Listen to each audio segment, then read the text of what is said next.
Assalamualaikum warahmatullahi wabarakatuh. Waalaikumsalam warahmatullahi wabarakatuh. Alhamdulillah wassalatu wassalamu ala sayyidina Rasulillah sayyidina wa maulana Muhammad ibn Abdullah wa ala alihi wa sahbihi wa mawala. La hawla wa la quwwata illa billah, amma ba'du. Bapak-bapak, ibu-ibu, saudara-saudara kaum muslimin rahimakumullah. Apalagi yang paling dekat, misalnya saja yang sungguh-sungguh di luar jangkauan kemampuan kita, soal rezeki, soal jodoh, soal maut, kitakah yang mengatur, kitakah yang menentukan? Subhanallah. Manusia sungguh tidak berdaya menghadapi tiga hal paling pokok ini. Rezeki, kita cuma bekerja. Kitakah yang menentukan? Tidak. Rasulullah sallallahu alaihi wasallam ke alam ini tidak lain adalah untuk memperbaiki akhlak manusia. 14 abad yang lalu, dari sebuah kota kecil yang tidak ada dalam peta, lahir satu proyek raksasa, proyek memperbaiki akhlak manusia. Di tengah-tengah dunia pada ketika itu, Eropa masih biadab, Afrika belum dikenal orang, Asia sungguh sangat terbelakang, dan semenanjung Arabia dari berbagai aspek kehidupannya dikenal sebagai masyarakat jahiliyah. 13 tahun pertama dari perjuangan selama periode Mekah, apa yang dilakukan oleh baginda Rasul tidak lain adalah memperbaiki akhlak manusia kepada Allah Subhanahu wa ta'ala dengan menanamkan roh, jiwa dan semangat tauhid. Kita tahu bahwa masyarakat jahiliyah menyembah batu, menyembah patung, menyembah berhala yang mereka buat sesuai dengan kekayaannya masing-masing. 360 berhala di sekeliling Ka'bah merupakan bukti nyata dari sesembahan mereka. Yang kaya membuat berhala dari emas lalu disembah, yang setengah kaya bikin patung dari perak lalu disembah, yang hampir miskin bikin Tuhan dari kayu lalu disembah, yang miskin benar tepung terigu diadonin lalu dibentuk seperti wujud seseorang kemudian disembah, dan apabila selesai nyembah perutnya terasa lapar, Tuhannya habis dipretelin. Sepanjang sejarah kemanusiaan cuma masyarakat jahiliyah saja yang sampai makan Tuhan. Sesadis-sadisnya bangsa Indonesia belum pernah sampai makan Tuhan. Maka menghadapi manusia seperti ini, yang pertama dilaksanakan oleh Rasul memperbaiki akhlak mereka kepada Allah, menanamkan la ilaha illallah, bahwa tidak ada Tuhan yang perlu disembah selain daripada Allah Subhanahu wa ta'ala. Ini hakikatnya merupakan inti daripada ajaran Rasul-Rasul terdahulu. Kenapa? Seluruh Rasul bersumber dari satu sumber yang sama, yaitu dari Allah Subhanahu wa ta'ala. Maka prinsip ajaran ketuhanan yang mereka bawa tentu saja sama. Nabi Adam mengajarkan la ilaha illallah, Nabi Nuh mengajarkan la ilaha illallah, cuma tentu sambungannya Nuh Rasulullah. Nabi Ibrahim mengajarkan la ilaha illallah, Ibrahim Rasulullah. Nabi Musa mengajarkan la ilaha illallah, Musa Rasulullah. Bahkan Nabi Isa mengajarkan la ilaha illallah, Isa Rasulullah. Dan Nabi Muhammad mengajarkan la ilaha illallah, Muhammadur Rasulullah. Akhlak manusia kepada Allah dengan menanamkan tauhid. Jadi kalau ingin berakhlak yang benar kepada Allah, jaga tauhid, pegang teguh akidah. Saudara-saudara kaum muslimin rahimakumullah, lawan daripada tauhid adalah kufur. Kufur bisa dua, bisa kufur iman, bisa kufur nikmat. Kufur itu sifatnya, kafir itu orangnya. Ada orang kufur iman, dan ini merusak akhlak kepada Allah Subhanahu wa ta'ala. Kufur iman itu kadang-kadang bentuknya syirik, orangnya disebut musyrik. Kufur iman itu kadang-kadang bentuknya nifak, orangnya disebut munafik. Kufur iman itu kadang-kadang bentuknya riddah, orangnya disebut murtad. Ini merupakan jenis daripada kufur-kufur iman dan tergelincirnya manusia daripada akhlak kepada Allah Subhanahu wa ta'ala. Benar, di zaman sekarang kita tidak menyembah berhala. Memang di zaman sekarang kita tidak menyembah patung. Iya, kita tidak berkeyakinan Tuhan lebih dari satu.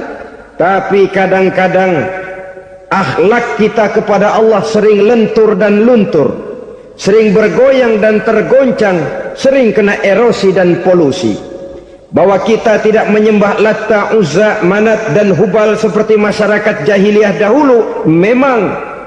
Tapi Latta zaman sekarang, Uzza zaman sekarang, Manat dan Hubal di zaman sekarang, berhala-berhala di abad kita sekarang ini, kadang-kadang bernama harta, kadang-kadang bernama wanita, kadang-kadang bernama tahta, mungkin juga bernama Toyota. Sesuatu yang lebih kita agungkan daripada Allah, menjelmalah dia menjadi berhala-berhala di zaman kita sekarang ini. Manakala kita di kantor sudah lebih takut kepada kepala bagian kita daripada kepada Allah, maka Tuhan kita barangkali adalah kepala bagian kita. Manakala kita sudah lebih takut kepada manusia daripada kepada Allah, bergeserlah akhlak kita kepada Allah, mengagungkan manusia dan menomorduakan Allah. Maka di zaman sekarang akhlak kita kepada Allah sering kena erosi, sering kena polusi.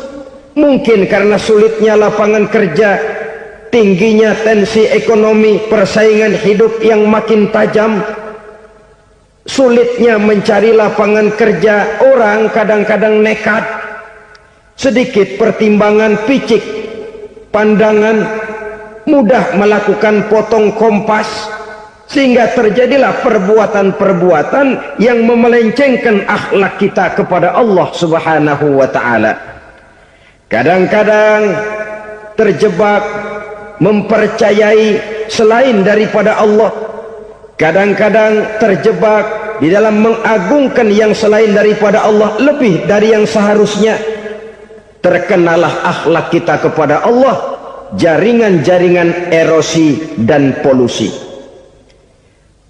Kufur sebagai lawanan daripada tauhid merupakan sifat daripada orang yang tidak berakhlak kepada Allah.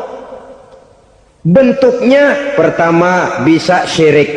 Syirik itu artinya meyakini ada Tuhan lain selain daripada Allah. Itu yang namanya syirik. Jadi percaya Tuhan ada, cuman Tuhannya kelebihan. Itu yang disebut syirik, dan itu merupakan cerminan dari akhlak yang rusak kepada Allah Subhanahu wa ta'ala. Berkeyakinan Tuhan lebih dari satu, berkeyakinan bahwa Tuhan itu beranak atau diperanakkan, atau mengagungkan sesuatu sama dengan Allah, atau menjadikan yang selain Allah sebagai tujuan akhir daripada perjalanan kehidupan ini, maka itu sudah terjebak kita dalam musyrik. Dan syirik satu dosa yang tidak berampun. Bahasa kasarnya, yang namanya syirik itu jenis bapak moyangnya dosa. Saudara-saudara, sebab itu saya pesan, kalau memang terpaksa, biasanya yang tinggal di kota-kota besar itu kalau tidak kepengen dosa kan susah. Kalau terpaksa harus bikin dosa, cari yang kecil-kecil saja.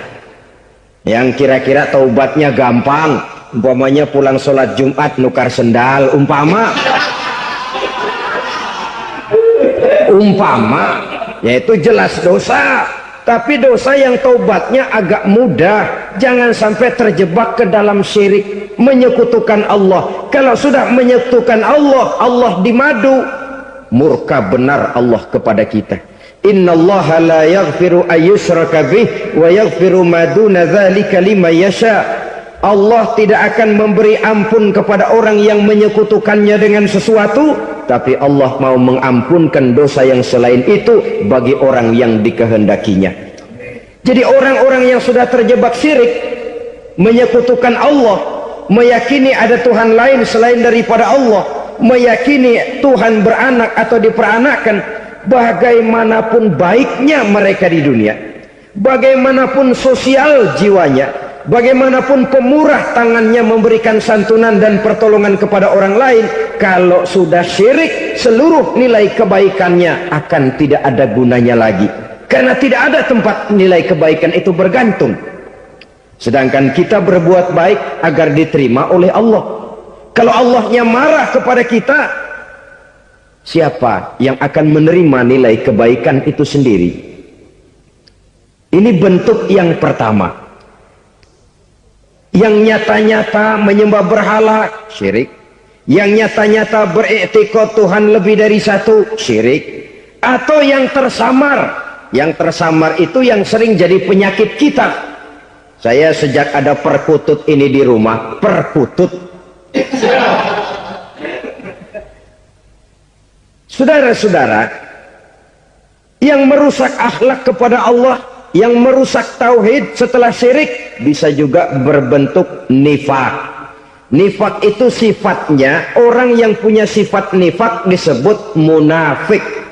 Asal katanya dari nafakun. Nafakun itu satu lubang yang punya dua muka, seperti goa, ada tempat masuk, ada tempat keluar. Maka munafik orang yang punya dua muka. Kalau bahasa kita, pandai bermain minyak di atas air, manis jika berhadapan, balik belakang lain bicara.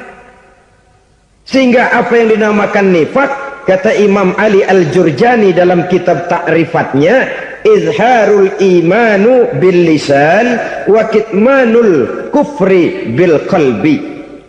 Menyatakan, menampakkan iman dengan lidahnya, tapi menyembunyikan kekafiran dalam hatinya. Dengan kata lain, lidahnya mah iman, hatinya mah kafir.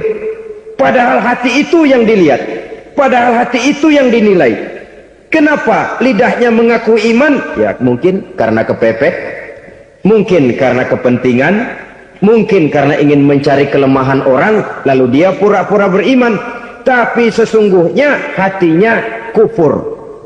Ini merupakan penyakit munafik. Dan terus terang, menghadapi orang munafik jauh lebih berat daripada menghadapi orang kafir. Kenapa? Munafik ini kan musuh dalam selimut. Mau dibilang musuh nyata-nyata, apalagi di zaman Rasul ya, ketika periode Madinah, berat sekali menghadapi orang munafik. Mau dibilang kafir, kalau ketemu assalamualaikumnya medok juga. Mau dibilang mukmin, di belakang ngegerundel, nyari-nyari penyakit, nyari-nyari lantaran, mencari-cari gara-gara. Kalau kafir jelas kafirnya, kalau musyrik jelas musyriknya. Tapi munafik, di depan kita dia mengaku beriman, di belakang kita dia caci maki kita. Maka demikian rupa watak orang munafik, Allah benci betul. Sampai dalam Quran orang munafik itu divonis innal munafiqin fid darkil asfal minan nar. Orang-orang munafik di dasar jurang neraka yang paling bawah, keraknya neraka. Saudara-saudara kaum muslimin rahimakumullah, sebab munafik sangat berbahaya, membahayakan umat, membahayakan agama. Di depan kita mereka ngaku pura-pura beriman, kalau pidato luar biasa, memuji agama setinggi langit, menampakkan seolah-olah dia orang yang dekat dengan agama. Saudara-saudara, agama penting, agama mutlak. Tapi yang ngomong begitu agamanya apa, remeng-remeng. Cuma sekedar lipstick, cuma sekedar dekorasi, cuma sekedar kamuflase buat ngibuli orang lain. Dia mengaku beragama, mengatakan agama mutlak, menganggap agama penting, seolah-olah memperhatikan benar tentang tatanan kehidupan beragama, tapi sebenarnya di hatinya tidak lebih berkecamuk penyakit-penyakit kufur. Maka sifat munafik ini termasuk menodai tauhid, artinya merusak akhlak kita kepada Allah Subhanahu wa ta'ala. Sifat yang ketiga yang juga merusak akhlak kita kepada Allah dinamakan riddah. Riddah itu sifatnya, orang yang punya sifat riddah disebut murtad. Murtad keluar dari Islam. Keluar dari Islam tentu tadinya di dalam Islam. Oleh satu perbuatan dia bisa menjadi murtad. Misalnya tadinya dia iman benar kepada Allah, tapi melarat. Kadang-kadang sehari masak, 3 hari libur. Akhirnya oleh kesulitan ekonomi dia tidak kuat. Ada yang menawarkan kebaikan, dibawain supermi, dibawain obat-obatan, diberikan beras. Goyah imannya. Keluar dia dari Islam, ikut agama orang yang memberikan pertolongan kepadanya, memilih kesenangan sebentar dengan mengorbankan kebahagiaan yang kekal. Maka orang semacam itu riddah sifatnya, murtad orangnya, keluar dari Islam. Dan yang menyebabkan kita murtad bukan cuma orang nyata-nyata memproklamirkan diri keluar dari Islam tapi lalu mengikuti agama orang lain, bukan cuma itu. Mengakui ada Rasul lagi sesudah Nabi Muhammad bisa menyebabkan kita murtad. Mengingkari nikmat Allah bisa menyebabkan kita murtad. Meyakini semua agama benar bisa menyebabkan orang menjadi murtad.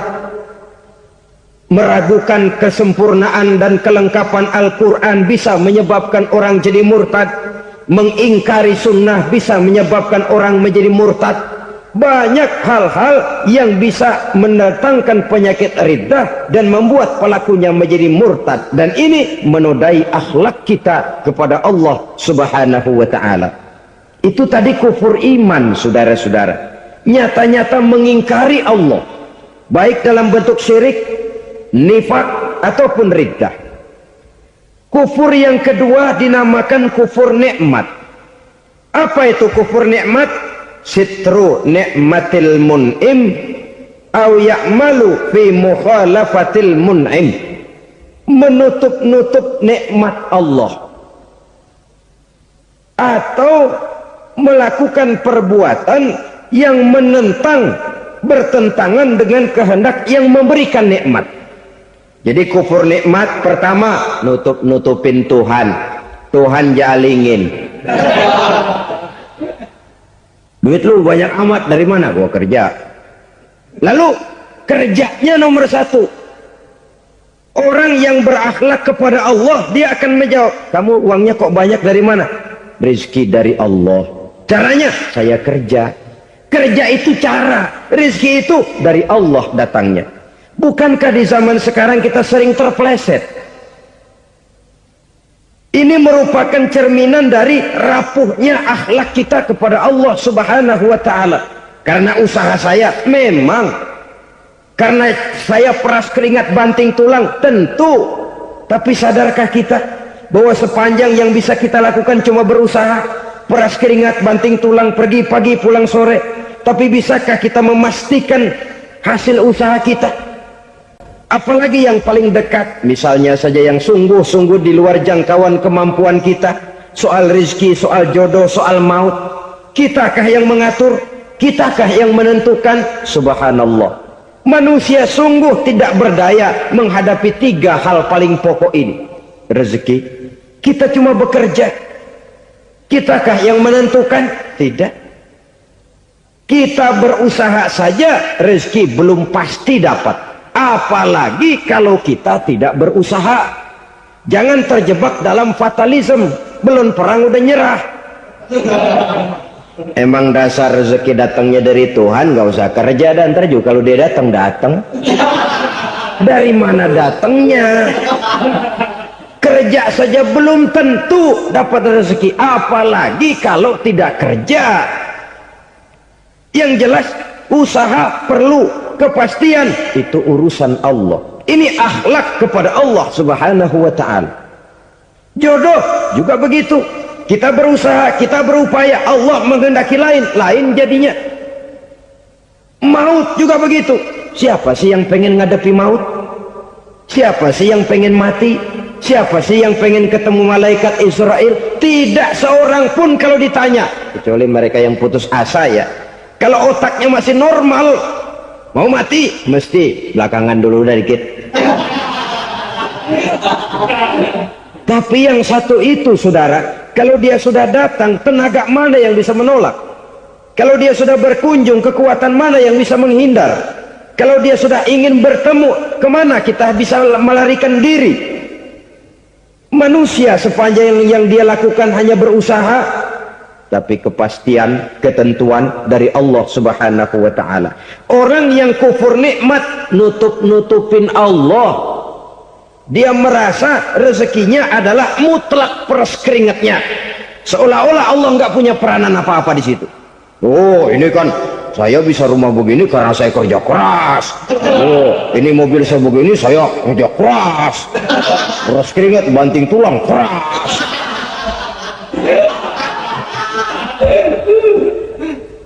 Saudara-saudara kaum muslimin rahimahkumullah, jadi menutup-nutupi Allah. Akibatnya nanti kalau dia berhasil, Allah ketutupan. Kalau dia gagal, orang lain dicaci maki, dicari kambing hitam. Kambing hitam kan mahal, karena orang sering cari-cari kambing hitam. Jarang orang mau jujur kalau bertemu kesulitan lalu mencari sebab pada dirinya sendiri. Yang paling enak ya nyalain orang. Lo begitu. Orang lain yang paling enak kita salahin. Au ya'malu fi mukhalafatil mun'im, atau dia melakukan sesuatu yang tidak sesuai dengan kehendak yang memberikannya nikmat. Diberikan kita tangan, mulut sih nggak berhenti, terima kasih Tuhan, alhamdulillah saya dikasih tangan. Cuma nih tangan enteng mat nabokin orang mulu. Itu sudah mukhalafatul mun'im, bertentangan dengan kehendak yang memberikan nikmat. Diberikan harta, mulutnya mah basah, terima kasih Tuhan, alhamdulillah dikasih harta, tapi pelitnya minta ampun, kikir koret medit. Ini juga termasuk kufur nikmat, mempergunakan suatu nikmat bertentangan dengan kehendak daripada yang memberikan nikmat itu sendiri.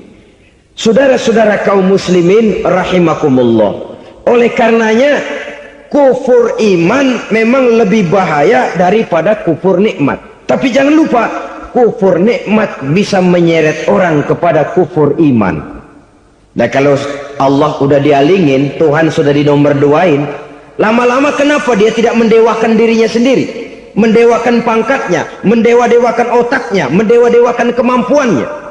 Pada awalnya dia memang cuma kufur nikmat, tapi lambat laun kalau ini tidak diobati secara pasti orang akan mengarah kepada kufur iman. Bisa berbentuk syirik, bisa berbentuk nifak, bisa berbentuk riddah. Saudara-saudara, oleh karena itu menjaga akhlak kepada Allah mutlak penting. Sebab apa? Kita tidak berakhlak kepada manusia saja, kita dikucilkan dari pergaulan. Kalau kita tidak berakhlak kepada Allah, dikucilkan oleh Allah. Hadis qudsi menyatakan, man lam yashkur ala na'mai wa lam yasbir ala balai falyakhruj min tahtis samai falyatlub rabban siwaya. Kata Allah, siapa orang yang tidak mau bersyukur terhadap nikmat yang aku berikan kepadanya dan tidak mau sabar terhadap ujian yang aku berikan kepadanya, falyakhruj min tahtis samai, persilahkan saja keluar dari kolong langitku, waliyatlub rabban siwaya, tolong cari Tuhan lain selain daripada aku. Murka Allah, diusir, cuman gak kedengeran aja. Siapa yang tidak mau syukur terhadap nikmatku, siapa yang tidak mau sabar terhadap ujian yang aku berikan kepadanya, persilakan keluar dari kolong langitku ini, cari Tuhan lain selain aku. Nah, langit Tuhan yang punya, Tuhan kita lawan, diusir dari kolong langit, mau pindah ke kolong mana?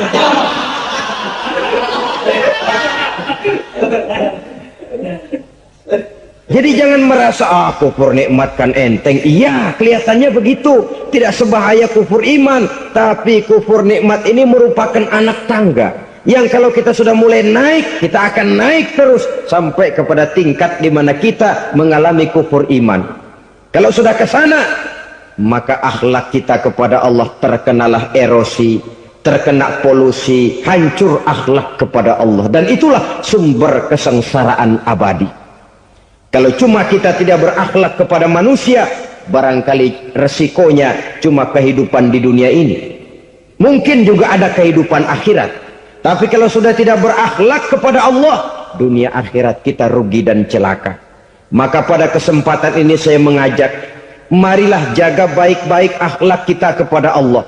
Satu kali kita bertauhid, sampai mati kita bertauhid. Satu kali la ilaha illallah, jangan tergelincir lagi kita keluar daripada kalimat itu. Satu kali kita bertuhankan Allah, jangan bertuhan yang lain selain daripada Allah. Jangan sekutukan Allah, jangan samakan Allah dengan sesuatu, jangan mengangkat yang lain sama agungnya dengan Allah. Sebab dengan demikian kita seolah-olah sudah mengotori akhlak kita kepada Allah Subhanahu wa ta'ala. Ini berat, saudara-saudara. Ini tidak ringan. Kadang-kadang saya katakan tadi, masalah ekonomi, kadang-kadang persaingan hidup yang makin tajam, di tengah lapangan kerja yang makin sulit, di tengah orang banyak potong kompas. Kalau berpatokan kepada nilai tauhid, la ilaha illallah, tidak ada Tuhan selain Allah, maka saya tidak akan takut kecuali hanya kepada Allah. Saya tidak akan menggantungkan hidup kecuali hanya kepada Allah. Saya tidak akan minta rezeki kecuali hanya kepada Allah. Kadang-kadang situasi yang nekat membuat kita kehilangan keseimbangan, kehilangan pertimbangan, picik pandangan. Akibatnya kita merusak akhlak kepada Allah Subhanahu wa ta'ala. Ironinya kan orang sekarang kalau ditanya, lu nyolong ya? Iya. Kok berani? Emang. Lu nggak tahu Tuhan lihat? Tahu. Kok nyolong juga? Biarin. Kalau Tuhan mah lihat, jangan kagak ribut. Enggak ribut katanya. Kalau orang lihat, 2 orang saja tahu, geger kelurahan. Ini kan sudah mendustai dirinya sendiri, sudah merusak akhlaknya kepada Allah Subhanahu wa ta'ala. Tuhan enggak ribut katanya. Saudara hadirin yang saya hormati, jadi oleh karenanya akhlak kita kepada Allah merupakan basis daripada kehidupan beragama. Kalau itu sudah mulai rapuh, mulai terkena erosi dan polusi, mulai rusak, dikhawatirkan nanti nilai ibadah kita kepada Allah juga akan turut ambruk karenanya. Saudara-saudara kaum muslimin rahimakumullah, tugas yang kedua, memperbaiki akhlak manusia kepada sesama manusia. Kita tahu Islam sesuai dengan namanya adalah agama damai. Maka akhlak manusia kepada sesama manusia menempati porsi yang penting dalam kehidupan beragama. Bagaimana seorang muslim bergaul, bertata krama terhadap sesama manusia. Mari kita lihat lebih jauh persoalannya. Untuk memudahkan pembicaraan dari kacamata agama, kita kelompokkan saja manusia itu dalam 2. Pertama yang seiman, dan yang kedua yang tidak seiman. Yang tidak seiman itu kita sebut saja kufur atau kafir.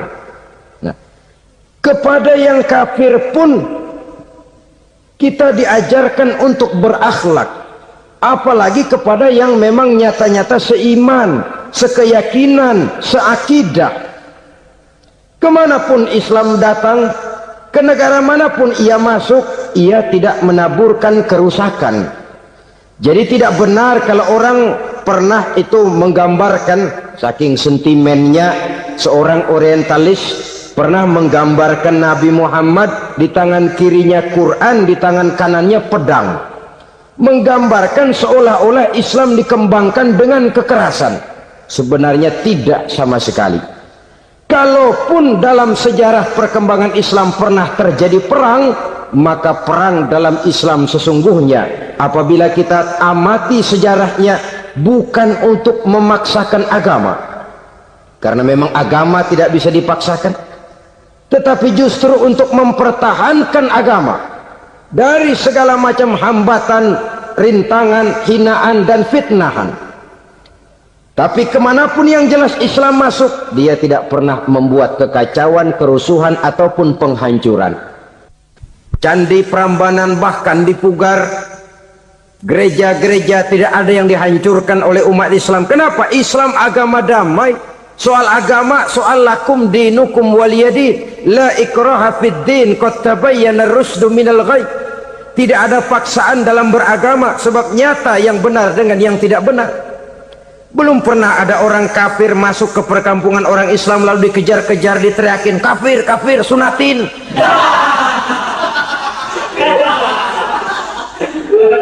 Belum pernah. Kenapa? Islam menghormati orang lain agama. Nah, yang kafir ini macam-macam, saudara. Ada kafir harbi. Nah, ini kafir kerok.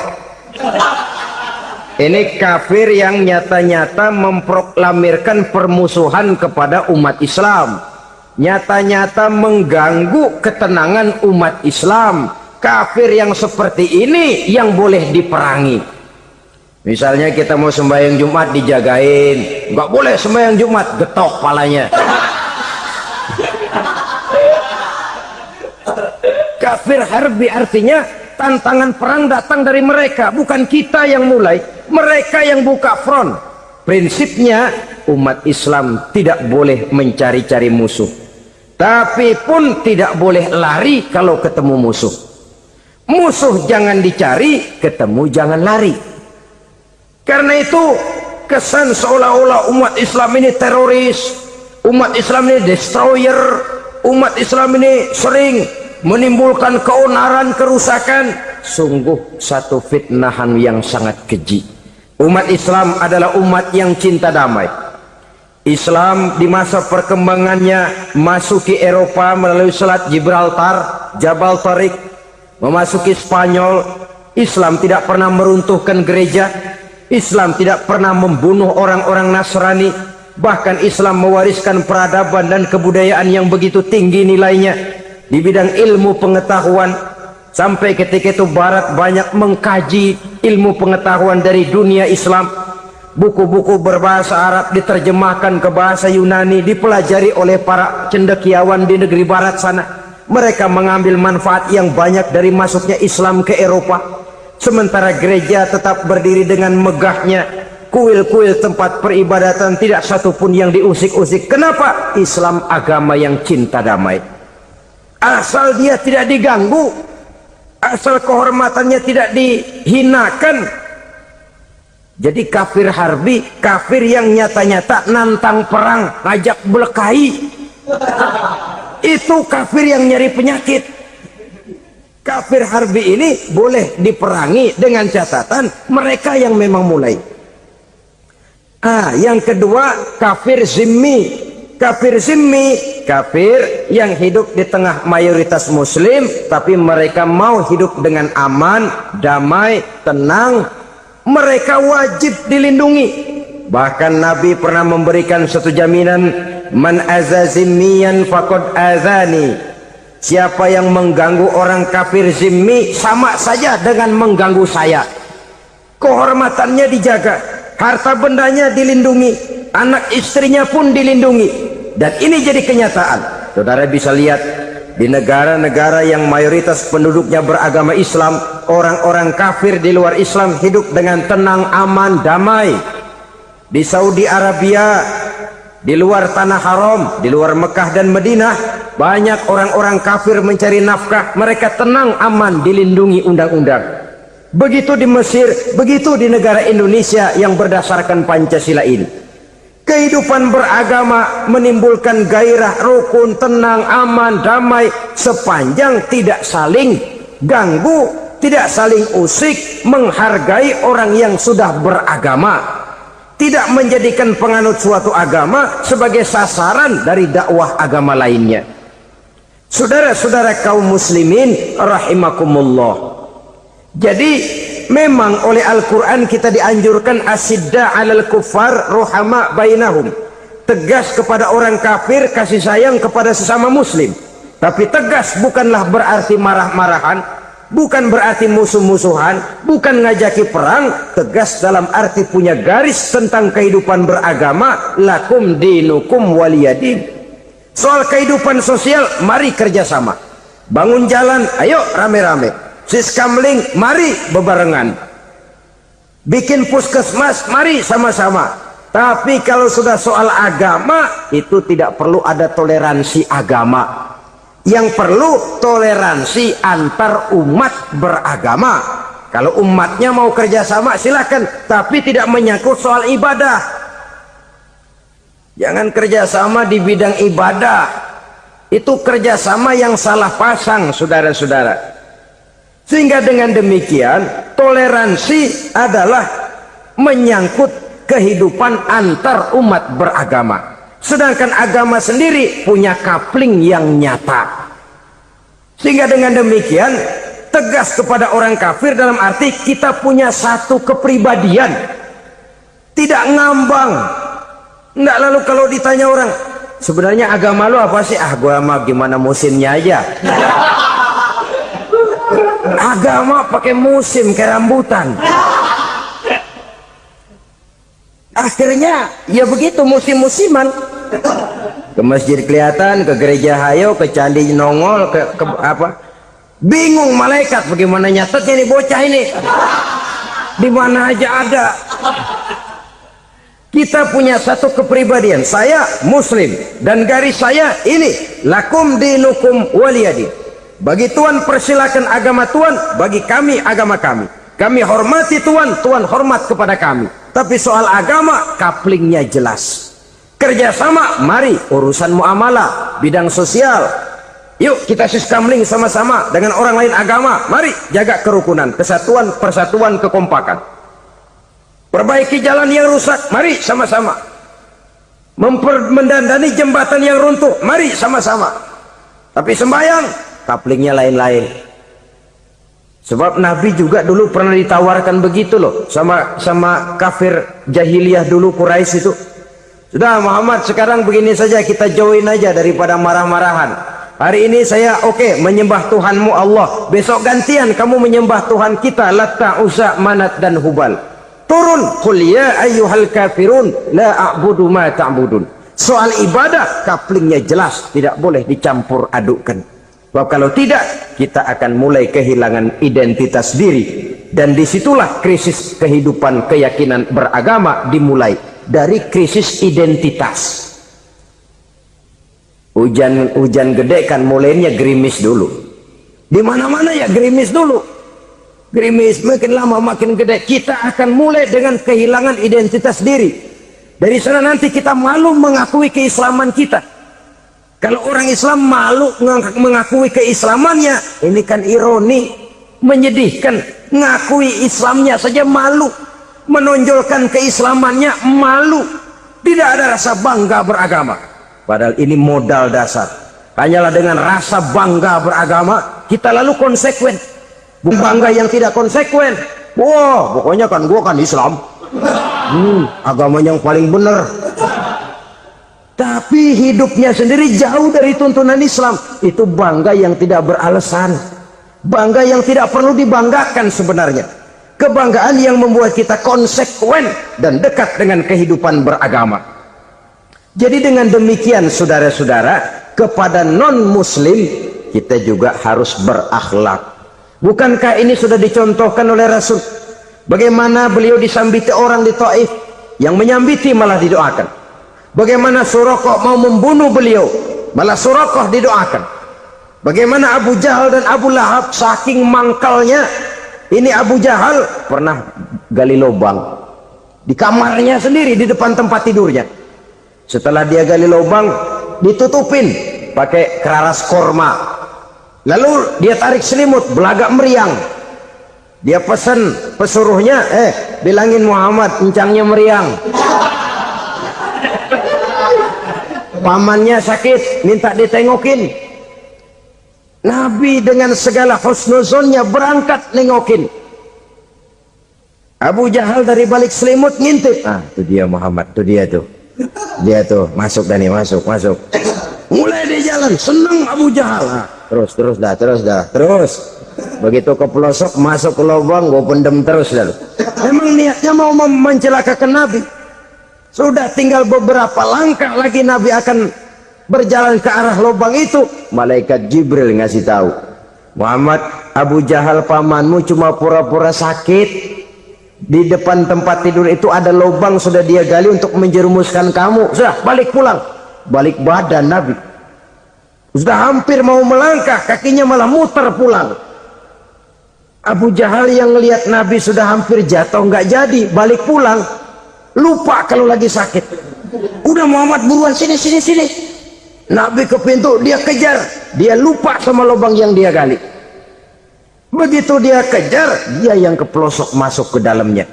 Sejak saat itu ada pepatah, man hafara hufratan waqa'a fiha. Siapa yang suka nggali lubang, dia sendiri bakal terpelosok ke dalamnya. Jatuh dia ke lubang yang dia gali. Padahal ya paling banter 2 atau 3 meter paling dalam. Dari dalam lubang itu dia teriak-teriak, Muhammad, tolongin, pamanmu kecebur. Kasih tahu Muhammad, kasih tahu, datang lagi lah pesuruhnya. Muhammad, pamanmu Abu Jahal kecebur, minta tolong diangkatin. Sudah diulur tambang, habis sambung lagi, nggak bisa sampai. Masa iya cuma kamu yang bisa nolong? Apa yang dilakukan Nabi? Balik mau nolongin. Akhlak. Kita kalau ada orang gali lubang buat nyeburin kita, dia sendiri yang kecebur. Gorok gua kagak lemin loh. Mati sekalian dah.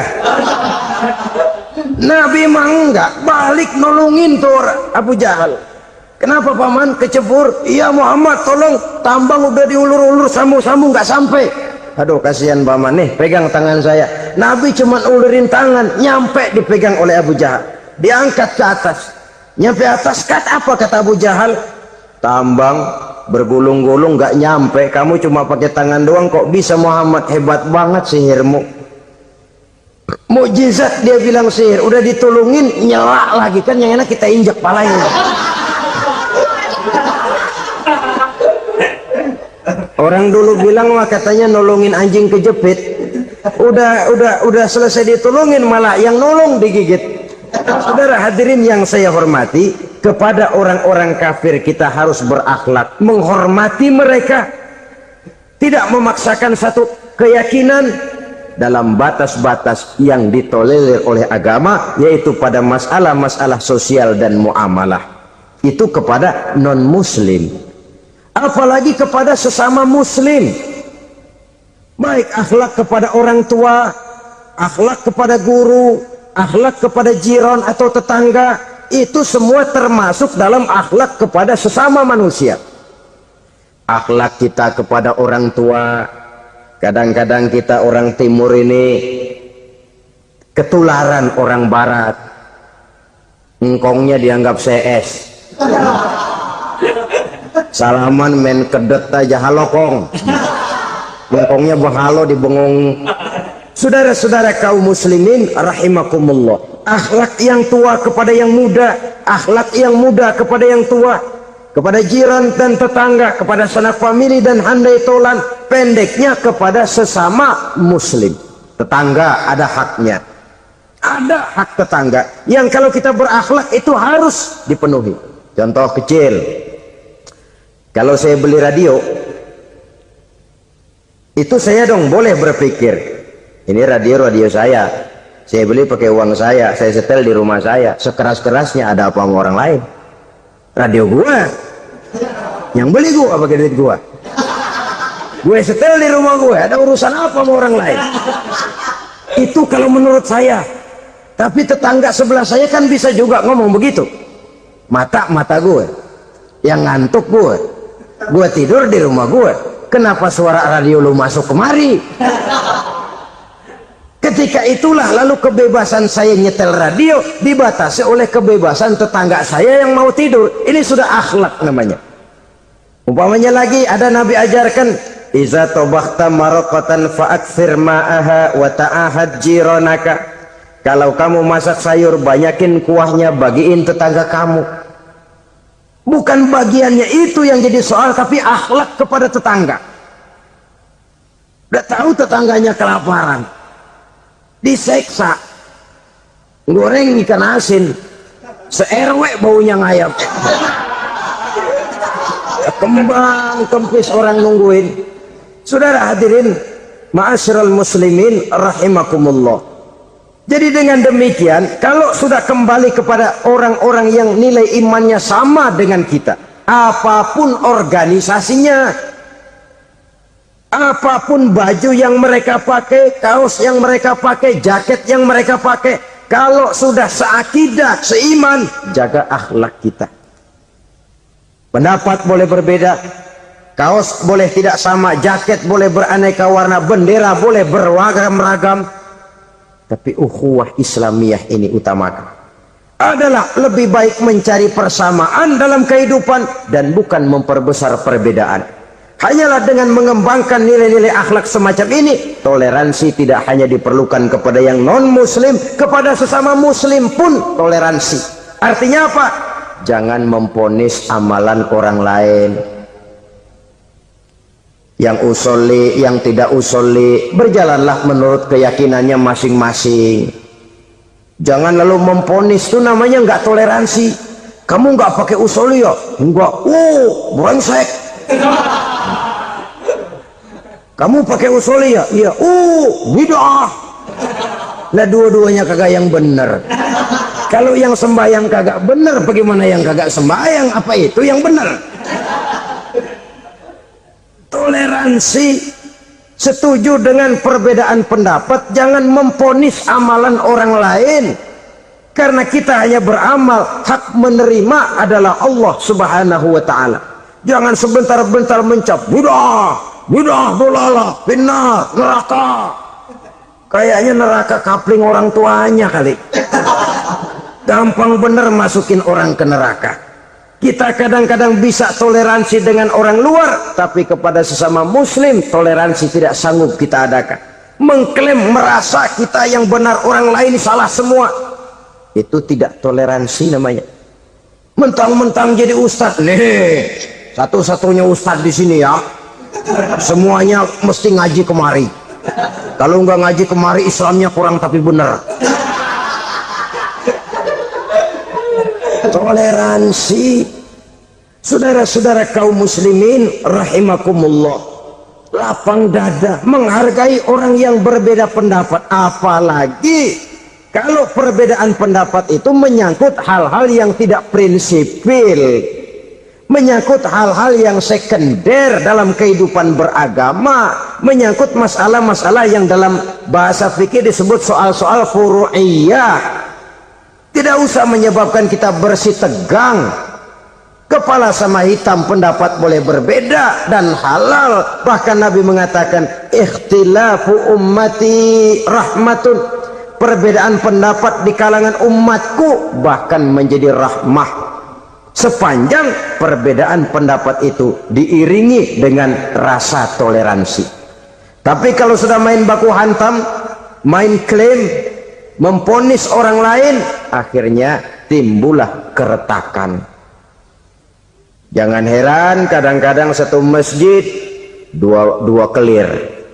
Ya soal kelir boleh kelar-kelir, boleh kelar-kelir, tapi kalau harus terlalu mencolok menyebabkan timbulnya keretakan, saya kira yang akan turun bukan lagi rahmah tapi bala. Bala akan menimpa kita, jatuh kita menjadi umat yang lemah. Oleh karena di antara kita sendiri, sesama kita tidak pandai bertoleransi, tidak lapang dada. Ada anak muda kelihatannya mau majuan dikit, yang tua curiga. Nih, kalau dia maju pasaran gue bangkrut dong nih. Lalu ditekan tuh anak ditekan melejit. Kadang-kadang yang tua maksudnya baik mau memelihara, yang muda salah terima. Kan tua kejemur. Dari dulu sampai sekarang gitu-gitu doang. Anak kemajuannya. Padahal yang tua barangkali maksudnya juga baik, mau memelihara. Sebenarnya kalau kita bisa mencoba mencari titik temu dengan alur komunikasi, tidak merasa diri yang paling benar, tapi toleransi, boyak menerima pendapat orang lain, setidaknya mau mendengar omongan orang. Yang susah kalau udah kena penyakit nggak mau ngerti omongan orang, nggak mau nerima pendapat orang. Kodok di kolong tempayan, cukeng kayu asem, asal ijo udah ijo aja, ijo dah. Nggak ngerti omongan orang. Yang kayak begini yang orang jadi kesandung. Oleh karena itu saudara-saudara, alangkah nikmatnya kehidupan ini apabila kita menyadari kita ini ummatan wahidah, satu umat yang satu, yang diikat dengan akidah. Kalau kepada yang non muslim saja kita diajarkan untuk berakhlak, apatah lagi kepada yang seiman, seakidah, sekeyakinan. Wajarkah perbedaan pendapat yang kecil-kecil lalu menyebabkan kita bertolak belakang, cerai-berai, centang perenang?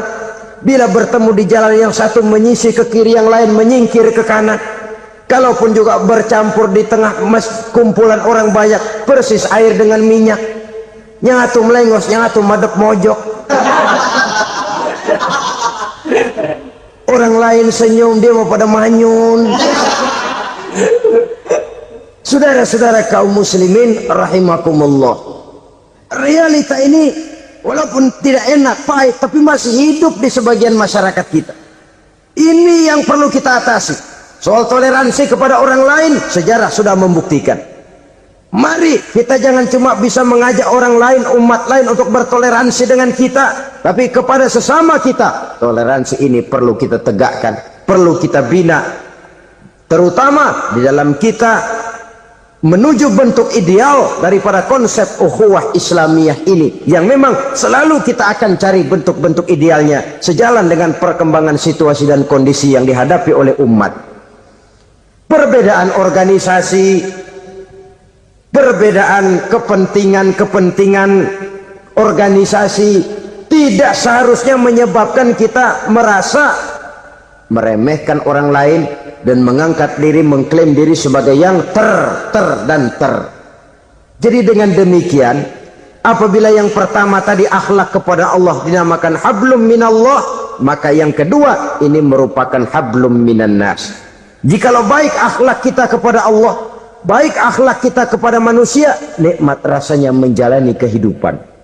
Kadang-kadang orang akhlaknya kepada manusia baik, tapi kepada Allah tidak baik. Hormat sama yang tua, menyayangi yang muda, sama tetangga rukun, tapi sama Tuhan nggak mau sujud. Ini baik kepada manusia, tapi tidak berakhlak kepada Allah. Atau sebaliknya, sujudnya sama Allah mah tekun, bener, khusyuk, bahasanya juga fasih, luar biasa. Tapi sama manusia sombong, takabur, ujub, merasanya dia doang yang paling benar. Sebab iblis itu ya, itu kadang-kadang datang lewat hati, dan memang selalu markasnya di situ. Kalau dia tidak bisa menggoda kita dengan yang lain, dia tumbuhkan sifat ujub. Dia bisikin, wah memang di kampung ini yang paling banyak ibadahnya ente. Yang lain mana, lihat tuh kerocok semua. Lalu di hati orang itu tertanam sifat iya ya. Nah tatkala iya ya, dia sudah terkena serangan iblis. Akhirnya apa? Orang lain diremehin. Asalnya nggak mau sembahyang aja diajak salaman udah najis aja deh. Ketemu juga mukanya ditekuk 4. Akhirnya bukan ngajak malah ngenyek, nyina. Lah orang dihina makin jauh, makin tidak tersentuh. Bukan cara itu yang diajarkan oleh Rasul. Bahwa orang tidak mau sholat, tugas kita mengajak. Soal dia tidak sholat, ya itu dosa dia kepada Allah. Saudara-saudara kaum muslimin, ujub disuntikkan oleh iblis ke dalam hati kita. Sujudnya kepada Allah benar, tapi akhlaknya kepada sesama manusia. Merasa paling benar sendirian, merasa orang lain salah semua. Pokoknya kalau di luar lingkungannya udah kagak bener aja udah bahaya.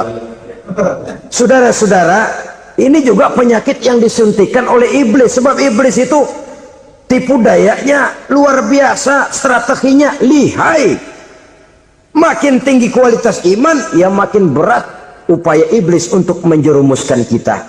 Karenanya saya mengajak, marilah kita bertoleransi, baik kepada non-muslim, lebih-lebih lagi kepada sesama muslim yang kebetulan berbeda baju, berbeda kaos, berbeda organisasi, lain bendera yang dibawanya. Tapi toleransi mari kita canangkan. Kita terikat oleh ukhuwah Islamiyah. 2. Yang ketiga, akhlak manusia kepada makhluk Allah lainnya di luar manusia.